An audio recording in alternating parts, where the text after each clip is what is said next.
तो friends, Anoop study zone में आप सभी का स्वागत है। प्रीवियस लेक्चर में हमने लाइट के बारे में डिस्कशन किया था और हम लोगों ने कुछ बातें करी थी, ठीक है। जैसे कि हमने बात करी थी कि भाई जो हमारी ह्यूमन आइज़ होती हैं उसमें कौन से पार्ट्स होते हैं और किस तरीके से क्वेश्चंस हमारे एग्जाम में बनते हैं, ठीक है। डिस्कशंस पूरा प्रॉपर थॉरली हो चुका था। बात करी थी हम लोगों ने टोटल इंटरनल रिफ्लेक्शन के बारे में और डिस्पर्जन के बारे में बात करी थी। आज जो है कि इस लाइट चैप्टर का ये लास्ट टॉपिक जो कुछ है इम्पॉर्टेंट, उसके बारे में आज हम लोग डिस्कशन करेंगे। भाई सेशन को स्टार्ट करने से पहले फटाफट अपने दोस्तों के साथ इसको शेयर कर लीजिए और जितने भी लोग नए हैं चैनल सब्सक्राइब करना तो बिल्कुल मत भूलिए, ठीक है। तो चलिए आज हम लोग जो सेशन में स्टार्ट कर रहे हैं, आज हम लोग बात करेंगे कॉनकेव और कन्वेक्स मिरर के बारे में डिस्कशन होगा अभी, ठीक है। चलिए भाई, तो हेडिंग डालिए। जो टॉपिक है हमारा अभी लाइट चैप्टर ही चल रहा है, ठीक है। हम लोग जो बात कर रहे हैं वो प्रकाश चैप्टर के बारे में ही बात कर रहे हैं, ठीक है। प्रकाश, चलिए थोड़ा सा हम लोग आगे बढ़ने से पहले पीछे का सब रिवाइज कर लेते हैं। तो मुझे फटाफट आंसर करिए आप लोग कमेंट बॉक्स में कि जब हम लिस्ट डिस्टेंस की बात करते हैं, ठीक है, लिस्ट डिस्टेंस, जिस डिस्टेंस पे हमें ये समझ में आता है कि मतलब अगर उस डिस्टेंस से हम नज़दीक ले जाते हैं तो हमें कोई भी चीज़ दिखाई नहीं देती है, तो वो है हमारा 25 सेंटीमीटर, ठीक है। तो हमारी जो लिस्ट डिस्टेंस होती है, ठीक है, लिस्ट डिस्टेंस, मिनिमम दूरी कितनी है भाई? 25 सेंटीमीटर। सेंटीमीटर है, ये ध्यान रखना। तो 25 सेंटीमीटर से अगर नज़दीक की डिस्टेंस पे हम अपनी किताब को रख के पढ़ेंगे तो हम पढ़ नहीं पाएंगे। चलिए नेक्स्ट हम लोगों ने बात करी थी टोटल इंटरनल रिफ्लेक्शन। तो बात करी थी क्या भाई? टोटल इंटरनल रिफ्लेक्शन की। Total internal reflection, internal reflection, ठीक है। देखिए जो आपका टोटल इंटरनल रिफ्लेक्शन में हम लोगों ने बात करी थी, दो कंडीशन यहाँ से इंपॉर्टेंट बनती है। जब हमारी इनिशियल एंगल किससे बड़ा हो जाए भाई? IC, critical angle. Critical angle हमारा क्या होता था? जब वहाँ पे हमारा जो IR, रिफ्रैक्टेड एंगल कितना हो जाए? 90 डिग्री के बराबर हो जाए, ठीक है। रिफ्रैक्टेड एंगल किसके बराबर हो जाए भाई? तो 90 डिग्री के बराबर हो जाए, ठीक है। IC क्या था हमारा? जब angle R, refracted angle 90 degree के बराबर हो जाए, ठीक है। तो उस कंडीशन को क्या कहते थे? IC। और जो इंसिडेंट एंगल जब बड़ा हो जाता था हमारा क्रिटिकल एंगल से, उस कंडीशन को हम कहते थे टोटल इंटरनल रिफ्लेक्शन। बात करी थी हम लोगों ने इसके आगे उसके एप्लीकेशंस की, तो हीरे का चमकना, ठीक है, इस टाइप के क्वेश्चंस हमारे किस में बात हुई थी भाई? टोटल इंटरनल रिफ्लेक्शन के एप्लीकेशंस के। बाद में हम लोगों ने डिस्कशन किया था डिस्पर्जन के बारे में। तो डिस्पर्जन में हम लोगों ने क्या पढ़ा था कि जब एक कलर, व्हाइट कलर को हम पास करते हैं, किससे पास करते हैं? प्रिज्म से। और जब प्रिज्म से पास करते हैं तो वो कितने कलर में डिवाइड हो जाता है भाई? कमेंट बॉक्स में आंसर फटाफट कर दीजिए जिन लोगों ने लास्ट लेक्चर देखा है मेरा। 7 कलर्स, ठीक है, विव ग्योर। याद करने का टर्म भी बताया था आप लोगों को, ठीक है। तो हमारा जो, अगर जब किसी प्रिज्म से हम एक व्हाइट लाइट को ट्रांसफर करते हैं तो वो 7 कलर में डिवाइड हो जाती है, टूट जाती है। और नेक्स्ट हम लोगों ने बात करी थी कि किस कलर का वेवलेंथ सबसे ज़्यादा होता है। तो जो रेड कलर होता है उसका वेवलेंथ जो होता है क्या है भाई? वो मैक्सिमम हो जाता है, इसलिए वहाँ पे डिस्पर्जन सबसे कम होती है। एक बात ध्यान रखना कि वेवलेंथ जो होता है वो डिस्पर्जन के इन्वर्सली प्रोपोर्शनल, मतलब डिस्पर्जन, जब अगर आप वेवलेंथ बढ़ाएंगे तो डिस्पर्जन आपका कम होगा। वहीं जब हमने बात करी थी वॉयलेट या फिर बैगनी कलर की, तो बैगनी कलर जो होता है उसका डिस्पर्जन सबसे ज्यादा था। क्यों? क्योंकि उसकी वेवलेंथ सबसे कम थी। डायरेक्ट क्वेश्चन आपका यहां से बनता है। आगे हम लोगों ने बात करी थी कि हमारा प्राइमरी कलर क्या होता है। तो RGB, रेड, ग्रीन और ब्लू, ये 3 कलर हमारे क्या होते हैं? प्राइमरी कलर, प्राथमिक जो है कि कलर होते हैं, जिनसे क्वेश्चन डायरेक्ट पूछा जाता है कि प्राथमिक कलर कौन से होते हैं, ठीक है। ये सारे हम लोगों ने डिस्कशन किया था। और प्रकाश का जब हम लोगों ने स्टार्ट किया था तो लेक्चर्स में प्रीवियस बात करी थी रिफ्लेक्शन, रिफ्रैक्शन। रिफ्रैक्शन में हमने बात करी थी 2 कंडीशंस। रिफ्रैक्शन क्या होता है? जब कोई भी प्रकाश की लाइट एक मीडियम से दूसरे मीडियम में डाइवर्ट हो जाती है, डायरेक्शन बदल लेती है, वो हमारा रिफ्रैक्शन कहलाता है। और रिफ्रैक्शन में 2 कंडीशन थी हमारे, विरल माध्यम, सघन माध्यम, रेयरर मीडियम और डेंसर मीडियम का डिस्कशन किया था।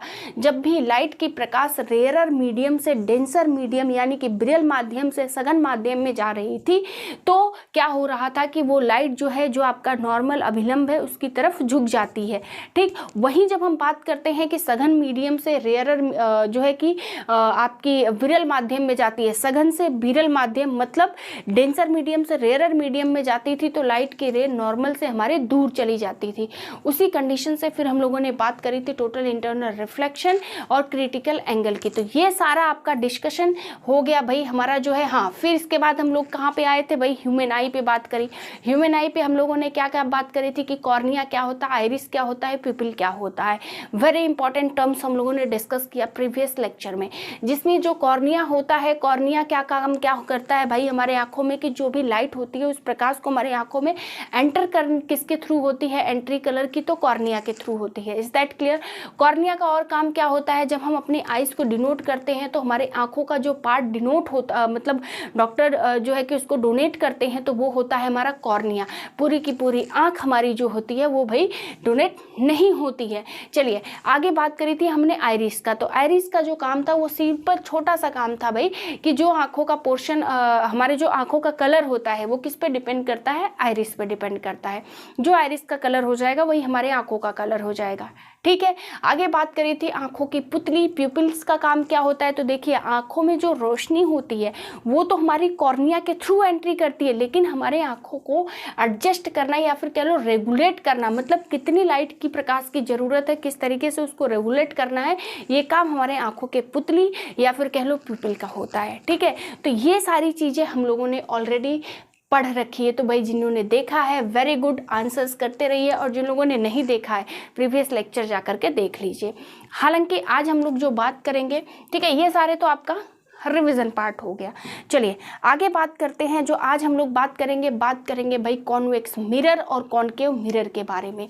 ठीक है, जहाँ से आपके क्वेश्चंस बनते हैं, इसको आप लोग ध्यान से समझ लीजिए। ठीक है, चलिए तो हम डिस्कस करते हैं किसके भाई, मिरर्स के बारे में आज। ठीक है, यहाँ से भी बड़े इंपॉर्टेंट क्वेश्चंस आते हैं हमारे एग्जाम में, और जो डिफेक्ट्स होते हैं हमारे आंखों में उसके बारे में भी थोरली डिस्कशन हमारा होगा। चलिए बात किसकी कर रहे हैं, कॉन्वेक्स मिरर और कॉनकेव मिरर। कॉनकेव मिरर, अवतल दर्पण। ठीक है, दूसरा बात करेंगे हम कॉन्वेक्स मिरर के बारे में। कॉन्वेक्स मिरर, उत्तल दर्पण, उत्तल दर्पण। ठीक है, चलिए भाई देखो, आइए पहले इसका डायग्राम समझ लेते हैं थोड़ा सा हम लोग। ठीक है, कि डायग्राम इसका कैसा बनता है। चलिए किसकी बात कर रहे हैं, सबसे पहले कॉनकेव मिरर की। तो कॉनकेव मिरर का जो डायग्राम होता है वो ध्यान से देखिए। ठीक है, डायग्राम कैसा हो जाएगा भाई, देखिए इसमें क्या होता है, इस तरीके से ये आउटर साइड होता है, ये आपका रिफ्लेक्टिंग सरफेस होता है, रिफ्लेक्टिंग सरफेस होता है। ठीक है, बात समझ में आई? ठीक है, क्लियर हो गया?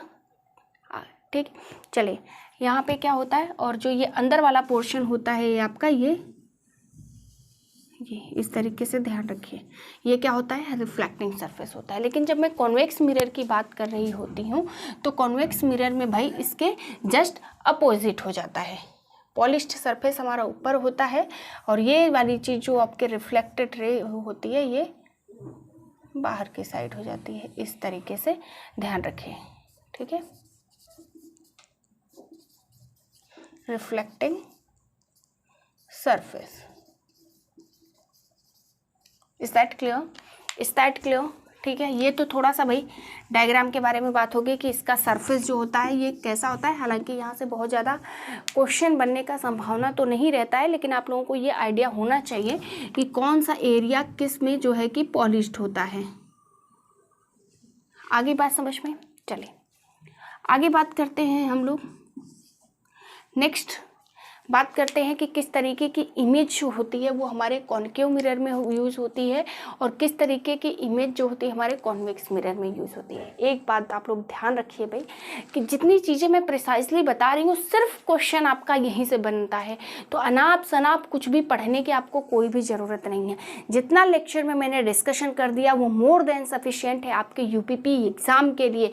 यहीं से क्वेश्चंस बनने हैं, इससे एक्स्ट्रा क्वेश्चन बाहर क्वेश्चन नहीं जाएंगे।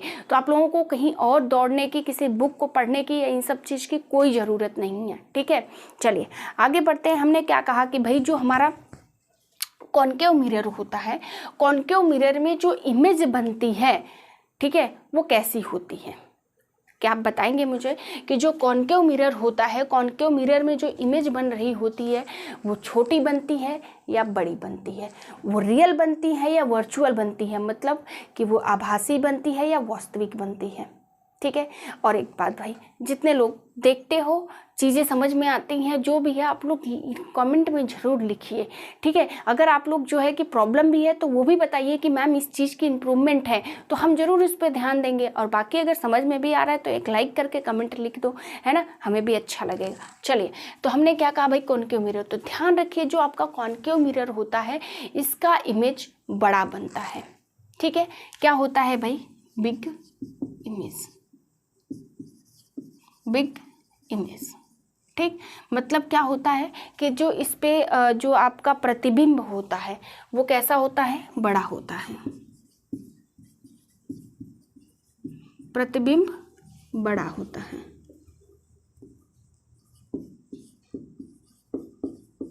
ओके, प्रतिबिंब बड़ा होता है। ठीक, पहली बात, आगे बढ़िए।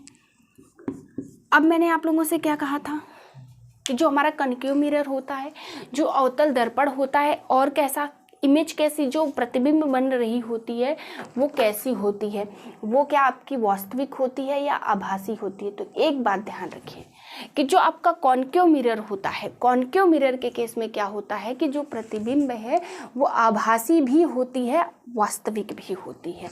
डिपेंड करता है कि वो आपका वस्तु रखा कितनी दूरी पे है। बात समझ में आई? चलिए लिखें। तो यहाँ पे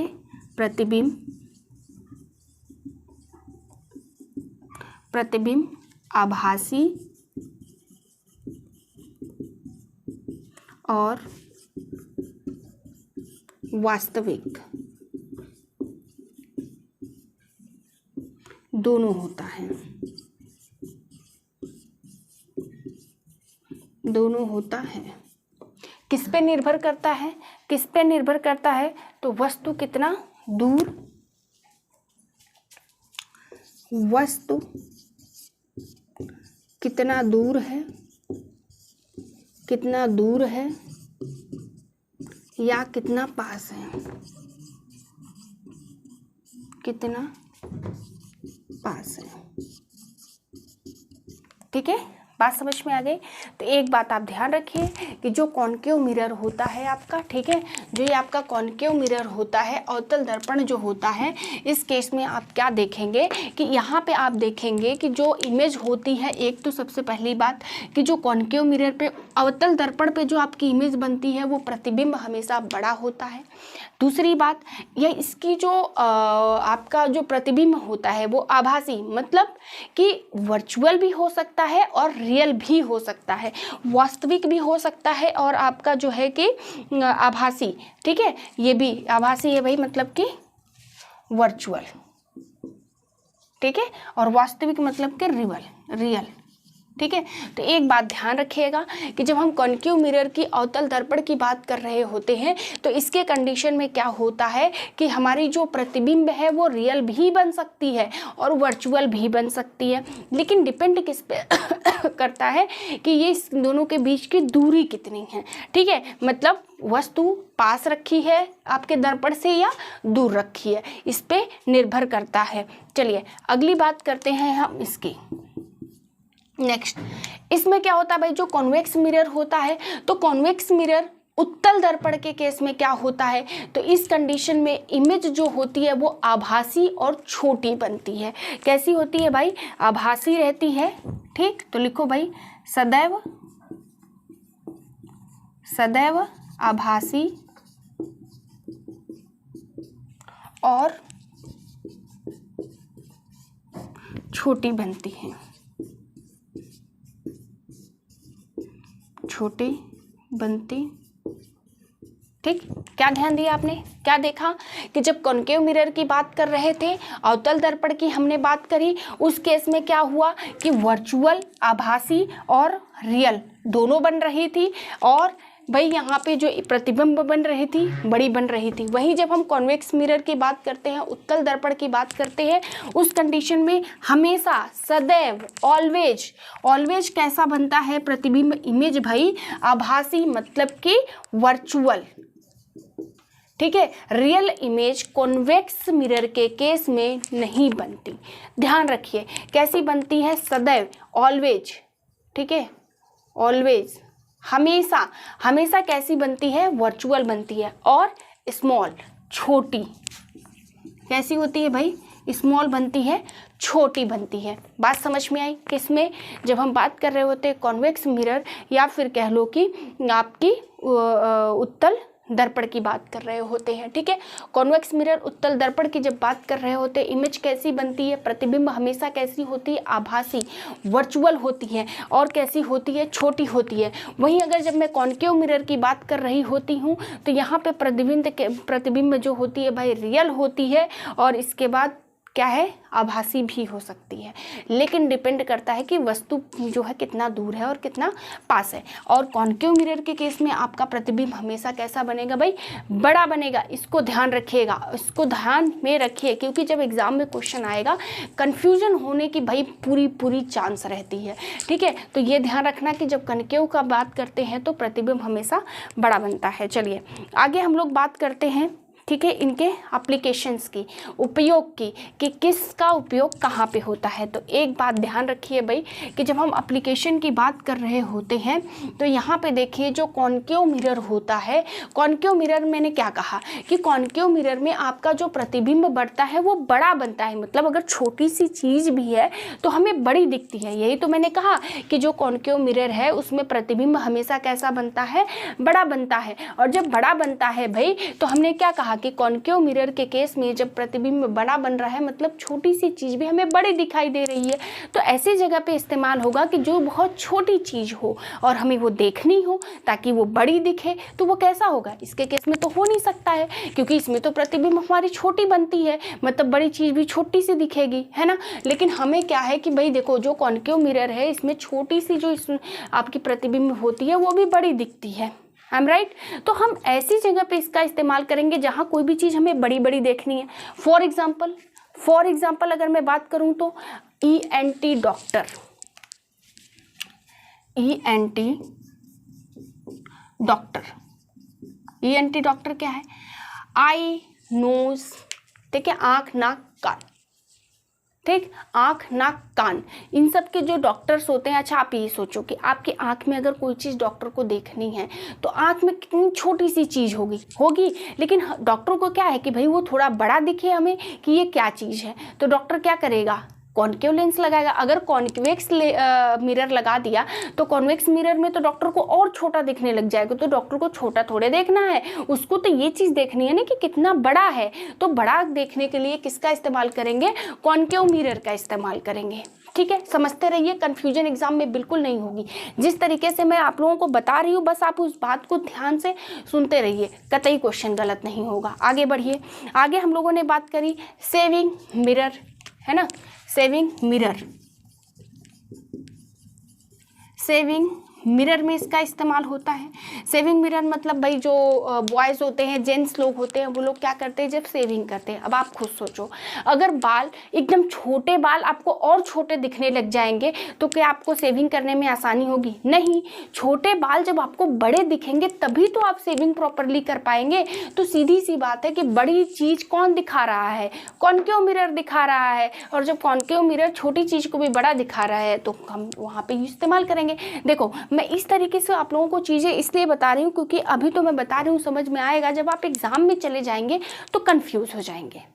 ठीक, कंफ्यूज नहीं होना है, चीज़ों को रिलेट करके समझना है कि मैम ने किस तरीके से बात करी थी। हमने कहा भाई कॉन्केव मिरर है, इमेज हमेशा बड़ा बनता है, तो जब छोटी चीज़ को बड़ा करके देखना है तो कॉन्केव मिरर यूज़ होगा। चलिए नेक्स्ट हम बात करते हैं किसकी भाई, गाड़ियों के हेडलाइट में। अब हेडलाइट किस चीज़ के लिए इस्तेमाल किया जाता है बताइए।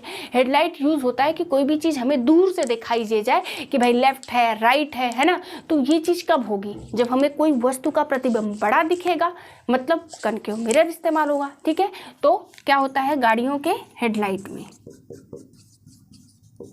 गाड़ियों के हेडलाइट में, गाड़ियों के हेडलाइट में, इज दैट क्लियर। तो गाड़ियों के हेडलाइट में आई होप आप लोगों को चीज़ें क्लियर हो गई होंगी, है ना, कि मतलब जब हमें कोई चीज़ छोटी सी चीज़ को बड़ी देखना होता है तब हम क्या लगाते हैं, कॉन्केव मिरर का इस्तेमाल करते हैं। चलिए भाई आइए कॉन्वेक्स मिरर के भी बारे में बात कर ले। कॉन्वेक्स मिरर, उत्तल दर्पण के बारे में मैंने क्या कहा कि इमेज छोटी दिखती है, जितनी रहती है वस्तु की उससे भी छोटी, और हमेशा जो है कि कैसी होती है, आभासी, मतलब वर्चुअल, है ना, रियल इमेज तो दिखता ही नहीं है, वर्चुअल इमेजिनरी इमेज दिखती है। ठीक है, अब इसके लिए हम अगर बात करें तो क्या होता है भाई, जो हमारा साइड मिरर रहता है ना, साइड मिरर मतलब देखिए जब हम बात कर रहे होते हैं हेडलाइट की, ठीक, तो हेडलाइट के लिए किसका इस्तेमाल करते हैं, कॉन्केव मिरर। क्यों, क्योंकि हमें वस्तु का इमेज बड़ा देखना है। लेकिन हम जब बात कर रहे होते हैं साइड मिरर की, साइड मिरर में हमें भाई वस्तु अगर बड़ी बड़ी दिखेगी तब तो हम टकरा ही जाएंगे ना, हमें मतलब ये देखना है कि कौन सा व्यक्ति किस साइड है, तो मतलब छोटा सा भी इमेज दिख जाएगा, हमें आइडिया लग जाएगा लेफ्ट है राइट है बिहाइंड है या फिर हमारे आगे है। ठीक है, तो क्या होगा भाई, जब हमें इमेज को छोटी में देखना पड़ेगा तो किसका इस्तेमाल करेंगे, कॉन्वेक्स मिरर का इस्तेमाल करेंगे। तो लिखिए भाई कि कहाँ पे, वाहनों के साइड मिरर में, वाहनों के साइड मिरर में, वाहनों के साइड मिरर। ठीक है, तो इसमें आप लोग भाई कंफ्यूज नहीं होना कि वाहनों के अगर साइड मिरर की बात करेगा तो उत्तल दर्पण, कॉन्वेक्स मिरर, और जब यहीं पे हेडलाइट की बात करता है तो कॉन्केव मिरर। क्यों, क्योंकि यहाँ पे सिर्फ हमें ये ध्यान देना है कि कौन सी चीज़ हमें छोटी देखनी है, कौन सी चीज़ हमें बड़ी देखनी है, दैट्स इट। ये कंसेप्ट क्लियर, क्वेश्चन गलत कतई नहीं हो सकता है, क्वेश्चन चाहे जैसा दे दे। ठीक, कॉन्केव मिरर जिसमें हमें इमेज बड़ी दिखती है, जितनी रहती है उससे भी बड़ी दिखती है। ठीक, और कॉन्वेक्स मिरर इमेज छोटी सी दिखती है। ठीक, तो दोनों क्वेश्चन आ जाए आप कर लेंगे बड़े आसानी से। तो आई होप जो कॉन्केव मिरर और कॉन्वेक्स मिरर है ये क्लियर आपकी हो गई। ये ध्यान रखना कि जो कॉन्वेक्स मिरर होता है, उत्तल दर्पण होता है, हमेशा इसमें आभासी प्रतिबिंब बनती है। भाई क्वेश्चन रिपीटेड है इसलिए मैं रिपीट कर रही हूँ कि आपको इस चीज़ का ध्यान रहे। ठीक है, और छोटी बनती है। चलिए आई होप आप लोगों को ये दर्पण वाला कंसेप्ट क्लियर हो गया होगा। आगे बढ़ते हैं और थोड़ा सा हम लोग जो बात कर लेते हैं कि आँखों में जो डिफेक्ट्स होते हैं, मतलब जो भी लेंस की बात कर रहे होते हैं तो कौन सा लेंस हम कहाँ पे इस्तेमाल करते हैं। ठीक है, ये सब नोट कर लीजिए, नहीं भी नोट किए हैं कोई दिक्कत नहीं है, ये आप लोगों को PDF जो है कि मिल जाएगी। और जब भी देखो भाई लेक्चर कंप्लीट हुआ करे तो आप लोग एक बार डिस्क्रिप्शन लिंक में जा करके इसको जो है कि देख लिया करिए, है ना, कि आप लोगों की जो PDF है वो अपलोड हो गई है कि नहीं, और वहाँ से लेकर के भाई इसको पढ़ भी लीजिए। देखिए क्लास से नोट्स बनाएंगे तो ये तो आप लोगों के लिए बेस्ट है ना, लेकिन PDF भी डाउनलोड करके रख लीजिए ताकि कहीं पे भी कोई दिक्कत हो तो आप लोगों को चीज़ें समझ में आए। बाकी अगर उसके अलावा भी किसी भी तरीके की परेशानी है तो बेझिझक कमेंट बॉक्स में जो है कि आप लोग भाई क्वेश्चन लिखिए, उसका सोल्यूशन हम आपको प्रोवाइड करवा देंगे। ठीक है, उसका सोल्यूशन हम आप लोगों को प्रोवाइड करवा देंगे अगर किसी भी तरीके की दिक्कत है। लेकिन हाँ, क्वेश्चंस आंसर्स भी किया करिए, दोस्तों के साथ शेयर भी किया करिए। ठीक है, तो अगर अच्छा लग रहा है सेशन लाइक कर दीजिए। ठीक है, चलिए आगे बढ़ते हैं हम डिफेक्ट्स के बारे में। ठीक है, जो आइज़ के डिफेक्ट्स होते हैं, आइज़ के डिफेक्ट्स के बारे में पढ़ते हैं। Eyes defects. ठीक है, चलिए कितने प्रकार के डिफेक्ट होते हैं, जैसे कि हम कहेंगे भाई कुछ लोग हैं जिनको पास का नहीं दिखता है, कुछ लोग हैं जिनको दूर का नहीं दिखता है ना। कुछ ऐसे लोगों को आप मिले होंगे जिनको क्या देखेंगे आप कि उनको दूर का नहीं दिखता है। कुछ लोग ऐसे होते हैं जिनको पास का नहीं दिखता है। और बूढ़े लोगों की अगर मैं बात करूं तो उनको ना तो दूर का सांप से दिखता है ना तो पास का सांप से दिखता है, तो उन बेचारों के लिए कौन सा लेंस है उसके बारे में भी डिस्कशन करेंगे। चलिए स्टार्ट करते हैं। पहले बात करते हैं मायोपिया। किसकी बात करते हैं भाई? मायोपिया। मायोपिया। चलिए मायोपिया में हम बात किसके करेंगे? अच्छा, मायोपिया का दूसरा नाम निकट दृष्टि दोष। ठीक है, क्या होगा? निकट दृष्टि दोष। निकट दृष्टि दोष। ठीक है, मायोपिया को क्या कहते हैं? निकट दृष्टि दोष। ये बड़ा कंफ्यूजिंग है भाई। ठीक है, बहुत कंफ्यूजन होती है यहाँ पे कि निकट दृष्टि दोष किसको कहते हैं, दूर दृष्टि दोष किसको कहते हैं। तो आपको कंफ्यूज नहीं होना है, मायोपिया को निकट दृष्टि दोष कहते हैं। कैसे? समझिए। जब हमें ऐसा क्या होता है कि जब बच्चे होते हैं खास करके, उनके कंडीशन में मायोपिया ज़्यादा होता है। क्या? जब हमें दूर की चीज़ साफ नहीं दिखाई देती है, पास की चीज़ को हम ध्यान से देख लेते हैं। क्या होता है? जब हम पास की चीज़ों को ध्यान से देख लेते हैं और हमें दूर की चीज़ें ध्यान नहीं प्रॉपरली नहीं दिखाई देती हैं, तो हम कहेंगे कि इसको कॉनकेव मिरर की ज़रूरत है, या फिर कह लो कि उसको मायोपिया की शिकायत है। किसकी शिकायत है? मायोपिया की। किसको? जिसको दूर का नहीं दिख रहा। Is that clear? जिसको दूर का नहीं दिख रहा है भाई, उसको किसकी दिक्कत है? तो मायोपिया की। लिख लीजिए, लिखिए भाई, दूर की चीज़ें दिखाई नहीं देती। दिखाई नहीं देती। ठीक है, साफ दिखाई नहीं देती है। ठीक है, बात हो गई, समझ में आ गया। अब हम एक और क्वेश्चन बनता है यहाँ से। देखिए, एक बात तो आप ध्यान रखिए कि मैं जितनी बातें आप लोगों से कर रही हूँ, ये सिर्फ और सिर्फ क्वेश्चन बेस्ड बातें कर रही हूँ। क्वेश्चन किस तरीके का आता है, सिर्फ ऐसी ही बातें कर रही हूँ। और आप देखिएगा, जब आप एग्जाम दे करके आएंगे, जितना पोर्शन मैंने जिस तरीके से बताया, क्वेश्चन अगर आएगा तो सिर्फ वैसा ही क्वेश्चन आएगा। ठीक है, क्योंकि बहुत ही प्रीवियस एग्जाम्स के एनालिसिस पे बेस्ड मैंने टॉपिक्स के बारे में डिस्कशन किया है। ठीक है, चलिए आगे बात करते हैं। एक क्वेश्चन और आता है कि जब हमें दूर की चीज़ें नहीं दिखाई देती हैं, तो जो हमारा रेटिना पे, इसका मतलब कि इमेज क्या हो रहा होता है, रेटिना के आगे बनता है। जो हमारा रेटिना, क्योंकि हमारा इमेज जो होता है हमारे रेटिना में पड़ता है। तो जब मायोपिया की बात कर रहे होते हैं, तो मायोपिया के केस में क्या होता है भाई, कि मायोपिया के केस में जो हमारी इमेज बनती है, इमेज जो बनती है, प्रतिबिंब जो बनता है, वो क्या होता है, रेटिना के आगे बनता है। रेटिना के आगे बनता है। ये भी क्वेश्चन आया हुआ है। ये भी क्वेश्चन आया हुआ है। ठीक है, तो एक क्वेश्चन क्या हो गया भाई, एक क्वेश्चन आपका हो गया कि मायोपिया क्या होता है, जब लोगों को दूर की चीजें नहीं दिखाई देती। दूसरा नाम मायोपिया का निकट दृष्टि दोष। निकट दृष्टि दोष। ठीक है, तो जब हम मायोपिया की बात कर रहे होते हैं, तो मायोपिया का पहला नाम, दूसरा नाम क्या है भाई, निकट दृष्टि दोष। मायोपिया में दूर का नहीं दिखाई देता है। इमेज कहाँ बनती है, रेटिना के आगे बनती है। क्वेश्चन आता है कि रेटिना के आगे की इमेज किस कंडीशन में बनती है, तो मायोपिया में बनती है। ठीक, अब इसमें कौन सा लेंस लगा करके रेटिना के पीछे जो है कि इमेज को किया जाए, तो यहाँ पे इस्तेमाल होता है कॉनकेव लेंस। क्या होता है भाई, कॉनकेव लेंस। ठीक, अवतल लेंस। ठीक है, यहाँ पे हम किसका इस्तेमाल करते हैं, लेंस का, अवतल लेंस। ठीक है भाई, एक चीज़ ध्यान रखना। तो जब रेटिना के आगे आपकी इमेज बन रही होती है, प्रतिबिंब जब रेटिना के आगे बन रही होती है, तो उसको करेक्ट करने के लिए, सही पोजीशन पे लाने के लिए मायोपिया के जो पेशेंट होते हैं उनको डॉक्टर कॉनकेव लेंस लगाते हैं।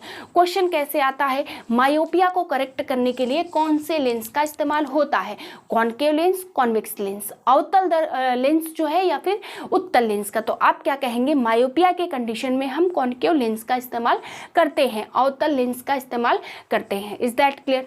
ये क्वेश्चन यहाँ पे ये क्या हो गया भाई, मोर देन सफिशिएंट है। मोर देन सफिशिएंट है। ठीक है, इससे आगे आपका क्वेश्चन नहीं बनता है। नेक्स्ट जो हम बात करते हैं किसकी, नेक्स्ट हम बात करते हैं भाई, ये आपका डाइवर्जेंट होता है। ये एक चीज़ ध्यान रखना, मायोपिया, यहाँ से एक क्वेश्चन और बन जाता है भाई कि ये लेंस कैसी होती है, डाइवर्जेंट होती है, अपसारी। इसको भी लिख लीजिए, इस लेंस को कहते हैं डाइवर्जेंट, अपसारी। Is that clear? Is that clear? बस इससे क्वेश्चन, एक भी क्वेश्चन आपका बाहर नहीं बनेगा। अगर इस टॉपिक से क्वेश्चन बना मायोपिया से, इससे आगे भाई इसमें कुछ बन ही नहीं सकता है। कोई चीज, कोई कंडीशन ही नहीं बन रही है जिसके इसके आगे कोई चीज आपकी बन सके। ठीक, चलिए आगे हम लोग बात करते हैं नेक्स्ट डिसीज, नेक्स्ट डिफेक्ट की। तो अगला होता है भाई हाइपरमेट्रोपिया। आई होप ये सारी चीज़ें आप लोगों को क्लियर हो गई होंगी। आगे हम लोग बात करते हैं हाइपरमेट्रोपिया की, कि हाइपरमेट्रोपिया क्या होता है।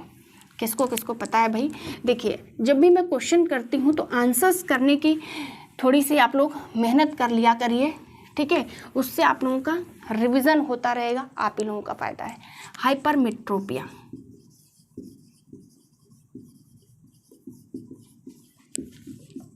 हाइपरमेट्रोपिया, दूसरा नाम दूरदृष्टि दोष, दूरदृष्टि दोष। ठीक है, इसको इस तरीके से लिख लीजिए भाई, दूरदृष्टि दोष।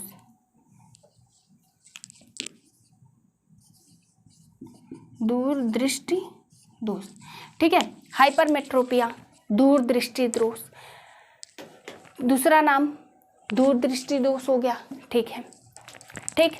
नेक्स्ट चीज़ क्या हो जाएगी कि हाइपरमेट्रोपिया पे हमें पास की चीज़ें नहीं दिखाई देती हैं। ठीक है, पास की चीज़ें नहीं दिखाई देती हैं, लिखो, पास की चीज़ें,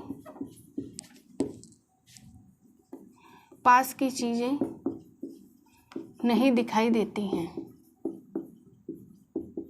नहीं दिखाई देती। Is that clear? पास की चीज़ें हमें नहीं दिखाई देती हैं, दूर की चीज़ें हम साफ साफ देख लेते हैं। तो जिन भी लोगों को ये दिक्कत है, ठीक है, देखो भाई, चीज़ें हमारी हमसे ही रिलेटेड है, फिजिक्स मैंने कहा। तो जिन लोगों को भी पास की चीज़ें जो हो नहीं साफ दिखाए और दूर की चीज़ें जो लोग आसानी से साफ सुथरे तरीके से भाई देख सकें, तो उस कंडीशन को हम क्या कहेंगे कि भाई तुमको हाइपरमेट्रोपिया हुआ है। डॉक्टर क्या कहेगा? हाइपरमेट्रोपिया की प्रॉब्लम कब? जब पास की चीज़ जो है कि आप लोगों को नहीं दिखाई दे। इसका मतलब समझ रहे हो कि मतलब उसको 25 सेंटीमीटर से दूर का डिस्टेंस नहीं है। चलिए, पास की चीज़ें हमें नहीं दिखाई देती हैं, हाइपरमेट्रोपिया दूरदृष्टि दोष होता है। ठीक है, नेक्स्ट अगली बात क्या हो जाएगी भाई कि कॉन्वेक्स मिरर के केस में कौन सा लेंस यूज होता है? तो कॉन्वेक्स लेंस, कॉन्वेक्स लेंस इस्तेमाल होता है, उत्तल लेंस।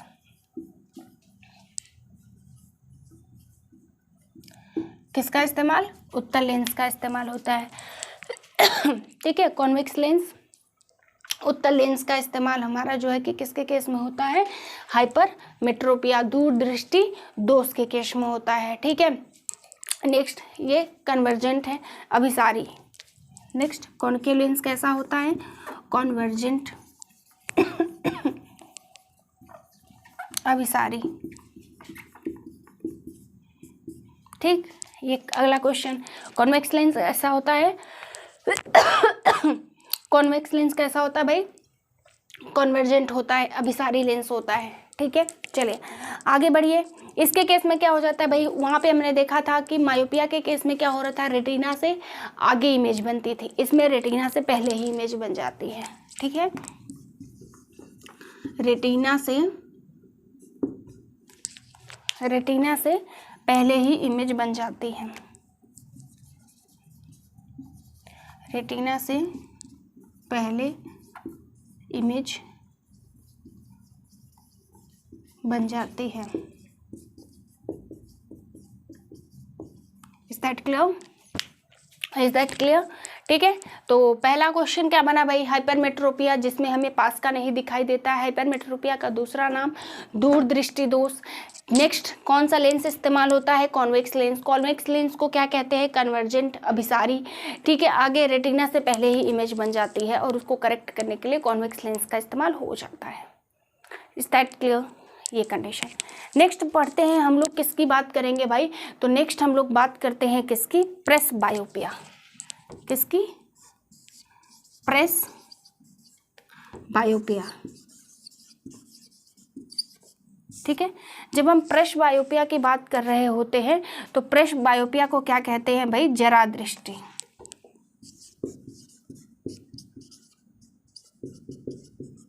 जरा दृष्टि। चलिए, अक्सर प्रेस बायोपिया क्या होता है? बूढ़े लोगों में होता है। प्रेस बायोपिया क्या होता है? जब लोगों को ना नज़दीक का साफ दिखाई दे ना दूर का दिखाई दे। तो ऐसी कंडीशन किसके साथ होती है? बूढ़ों लोगों में। तो क्वेश्चन आता है जो हमारे बुजुर्ग लोग होते हैं उनमें कौन सी डिफेक्ट होने के प्रॉब्लम, आँखों में डिफेक्ट होने का प्रॉब्लम हो सकता है? तो वो कहेंगे आपकी भाई प्रेस बायोपिया में होता है। ठीक है। तो पहली बात, बूढ़े लोगों को बूढ़े लोगों के केस में, बूढ़े लोगों को, ठीक है, जो बड़े या बूढ़े जो होते हैं, ठीक है। तो बूढ़े लोगों को क्या होता है भाई? बूढ़े लोगों के केस में क्या हो जाता है? उनको जो है कि किसकी प्रॉब्लम होती है? प्रेस बायोपिया की प्रॉब्लम हो जाती है। Is that clear? अब इसको करेक्ट करने के लिए क्या होगा? तो भाई जब दोनों प्रॉब्लम है ना, हाइपरमेट्रोपिया, मायोपिया, तो दोनों लेंस भी इस्तेमाल होंगे। कौन कौन से लेंस? कॉनकेव और कॉन्वेक्स दोनों। हाँ, अगर दोनों यूज़ हो रहे हैं तो एक बात और ध्यान रखो, क्या कि जो आपका ऊपर वाला हिस्सा होता है उसमें कौन सा लेंस यूज़ होता है? तो कॉनकेव। तो इस प्रेस बायोपिया में दोनों लेंस इस्तेमाल होता है। ठीक है, प्रेस बायोपिया में दोनों लेंस से इस्तेमाल होता है। ऊपर हिस्सा जो होता है, ऊपरी हिस्से में कॉनकेव लेंस, कॉनकेव, और निचले हिस्से में कॉन्वेक्स, निचले हिस्से में कॉन्वेक्स। आई बात समझ में? Is that clear? तो जो प्रेस बायोपिया होता है क्या होता है भाई? जनरली बूढ़े लोगों में होता है जिनको ना तो पास का क्लियर दिखाई देता है और ना ही दूर का क्लियर दिखाई देता है। ठीक है। दूसरी बात, दोनों ही इसमें इस्तेमाल होगा लेंस, कॉनकेव और कॉन्वेक्स। कॉनकेव लेंस ऊपरी हिस्से में इस्तेमाल होता है, कॉन्वेक्स लेंस निचले हिस्से में इस्तेमाल होता है। ठीक है। तो आई होप आप लोगों को ये डिफेक्ट्स भी क्लियर हो गया होगा। कॉन्वेक्स मिरर और कॉनकेव मिरर के बारे में जो हम लोगों ने बात करी वो भी आप लोगों को क्लियर हो गया। तो ठीक है, तो ले देके भाई देखो, ये है कि आप लोगों का जो प्रकाश चैप्टर है वो खत्म हो गया। ठीक है, जो लाइट चैप्टर के बारे में डिस्कशन हो रहा था वो सारा खत्म हो गया। इंपॉर्टेंट क्वेश्चंस भी आप लोगों के हो गए। ठीक है, तो नेक्स्ट लेक्चर हम जो है कि नेक्स्ट टॉपिक इलेक्ट्रिसिटी को स्टार्ट करेंगे। ठीक है, इससे पहले जितना भी आप लोगों को मैंने लाइट चैप्टर पढ़ाया है इसको भाई रिवीजन कर लीजिए। सेशन पसंद आ रहा है, थोड़ा भी आप लोगों को ऐसा लग रहा है कि हाँ इससे मेरा फ़ायदा है, तो लाइक करना और शेयर करना तो कतई नहीं भूलिए। ठीक है, चैनल को सब्सक्राइब कर लीजिए ताकि जैसे ही कोई भी नोटिफिकेशन आए एज यूजुअल आप लोगों को उसका जो है कि नोटिस मिल जाए। ठीक है, एंड रेस्ट किसी भी तरीके का डाउट हो तो भाई लिख दिया करो कमेंट बॉक्स में, इम्प्रूवमेंट के लिए भी, है ना। तभी तो भाई समझ में आएगा कि बच्चों को क्या डाउट है, क्या आप लोग चाहते हैं।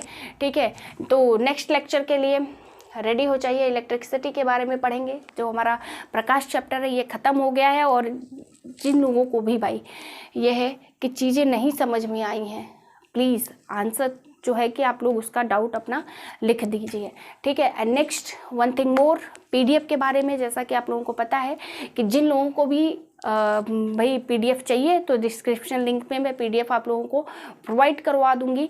ठीक है, वहाँ से आप लोग उसको डाउनलोड करके अपने पास रख लीजिए। हालांकि यहाँ से नोट करेंगे तो ज़्यादा फायदे में रहेंगे क्योंकि मैं चीज़ें समझा भी रही होती हूँ, रेस्ट आप लोग उसको रख भी सकते हैं। चलिए, तो मिलते हैं हम लोग नेक्स्ट लेक्चर में न्यू चैप्टर के साथ टॉपिक को स्टार्ट करेंगे। तब तक भाई फटाफट बताइएगा कि कितना एक्साइटेड है आप लोग भाई नेक्स्ट चैप्टर के लिए, है ना। और इसका रिवीजन कर लीजिए, प्रीवियस चीज़ों को पढ़ लीजिए ताकि जब क्वेश्चन सेशन में स्टार्ट करूंगी तो वहाँ आप लोगों का भाई मिस्टेक नहीं होना चाहिए क्वेश्चन, और ताकि मुझे भी थोड़ा सा मोटिवेशन मिले कि पढ़ाई का आप लोगों को फ़ायदा हुआ है, थ्योरी आप लोगों को क्लियर हुई है। और डाउट के लिए तो है ही कमेंट बॉक्स। ठीक है, तो चलिए मिलते हैं नेक्स्ट लेक्चर में, तब तक आप लोग रिविज़न करते रहिए। Thank you.